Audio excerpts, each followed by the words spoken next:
할렐루야. 오늘도 말씀으로 주님과 동행하고 계신 여러분을 주님의 이름으로 축복합니다. 함께 보실 말씀은 고린도전서 15장, 16장이 되겠습니다. 15장은 부활이 없다는 주장에 대해 바울이 여러 가지로 부활이 있음을 변증하는 내용입니다. 첫 번째, 예수님이 부활하셔서 제자들과 여러 사람들에게 자기를 나타내셨고 바울 자신에게도 나타내셨다는 것입니다. 두 번째, 예수께서 살아나심은 죽은 자들의 부활이 있음을 증거하는 것이라는 겁니다. 죽은 자의 부활을 믿지 않는다면 예수께서 부활하신 것도 믿지 못할 것이며 부활이 없으며 바라는 것이 이 세상의 삶뿐이라면 예수를 전하기 위해 온 생을 불태우는 그리스도인들은 세상에서 가장 불쌍한 자가 아니겠느냐라고 말합니다. 셋째, 예수 그리스도는 부활하심으로 잠자는 자들의 첫 열매가 되셨다라고 말합니다. 잠자는 자들의 첫 열매가 되셨다는 것이 무엇을 뜻하는지를 22절에서 이렇게 말하고 있습니다.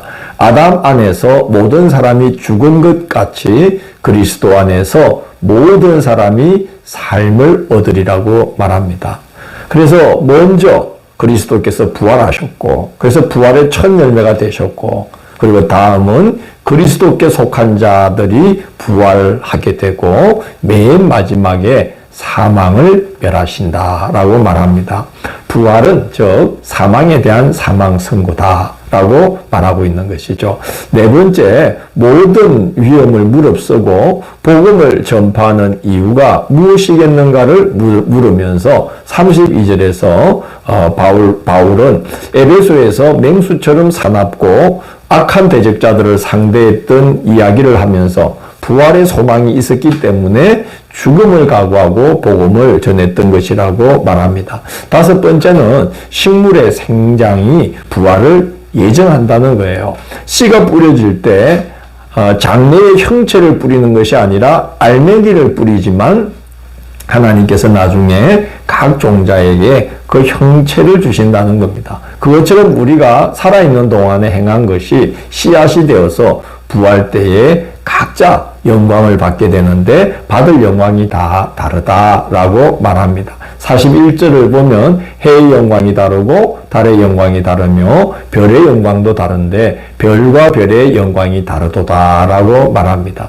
그리고 부활 때에는 세상에서 우리가 심은 것과는 비교가 안 되는 차원의 것으로 되받게 된다는 것이죠. 42절을 보면 죽은 자의 부활도 그와 같으니 썩을 것으로 심고 썩지 아니할 것으로 다시 살아나고 욕된 것으로 심고 영광스러운 것으로 다시 살아나며 악한 것으로 심고 강한 것으로 다시 살아나게 된다라고 말하고 있습니다.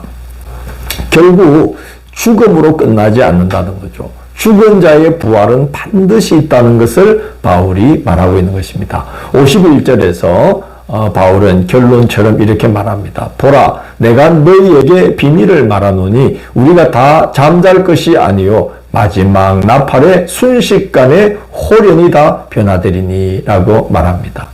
요한복음 5장 29절에서 예수님은 그 사실을 이렇게 예고하셨습니다. 선한 일을 행한 자는 생명의 부활로 악한 일을 행한 자는 심판의 부활로 나오리라고 말씀하셨습니다. 16장은 기근을 당한 예루살렘 교회의 성도들을 돕는 연보에 대한 고면으로 시작하고 있습니다. 바울은 자신이 고린도 교회 방문했을 때 그때 급하게 연보를 걷지 말고 매주 첫날, 즉 성도들이 예배를 드리기 위해서 모이는 주일날 성회로 모이는 그날에 각 사람의 수입에 따라 모아두라. 그래야 헌금답다라고 말합니다. 이어서 고린도 교회를 방문할 계획이 있음을 말하면서 이번에는 지나가는 길에 잠깐 들리지 않고 얼마 동안 함께 머무면서 교제도 나누고 또 교회의 도움을 얻어서 다음 선교 여정을 이어가려고 한다라고 밝힙니다. 끝으로 바울은 당부와 문안 인사로 편지를 끝맺습니다. 첫 번째는 자신을 대신하여 고린도 교회로 보낸 디모데를 잘 대해주기를 당부하고 있습니다. 두 두 번째는 아볼로에게도 함께 가라고 권했으나 아볼로는 고린도 교회로 돌아갈 뜻이 전혀 없다는 것을 밝혔다고 알려주고 있습니다. 안 그래도 고린도 교회가 파당이 생겨져 있는데 자기가 가서 그 파당이 더 심해질 것을 염려해서 그랬던 것 같습니다. 세 번째는 고린도 교회의 문제를 바울에게 전하려고 에베소로 온 고린도 교회의 세 명의 지도자 스데바나, 버드나도, 아가이고를 언급하면서 그들의 수고를 칭찬합니다. 네 번째는 에베소 교회가 속해 있는 아시아의 교회들이 고린도 교회 성도들에게 문안한다고 안부를 전하면서 19절을 보면 아굴라와 브리스가와 그 집에 있는 교회가 주 안에서 너희에게 간절히 문안하고 라고 표현하고 있습니다.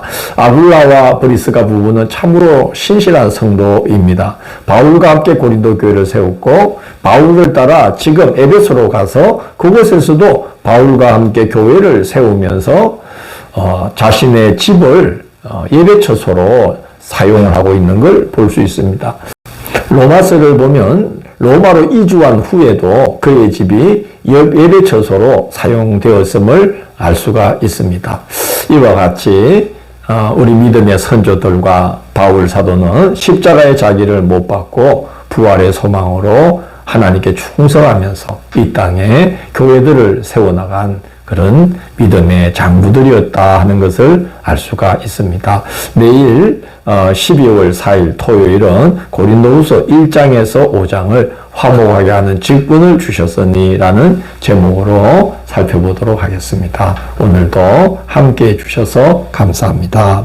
주님, 저희들도 바울 사도처럼 믿음의 선조들처럼 주님을 사랑하고 주님을 사랑함으로 주님의 몸된 교회를 사랑하면서 이 땅 가운데 주님의 몸된 교회를 하나님 나라의 모습으로 세워가는데 항상 충성하는 저희들이 되도록 인도하여 주옵소서. 예수님 이름으로 기도드립니다. 아멘.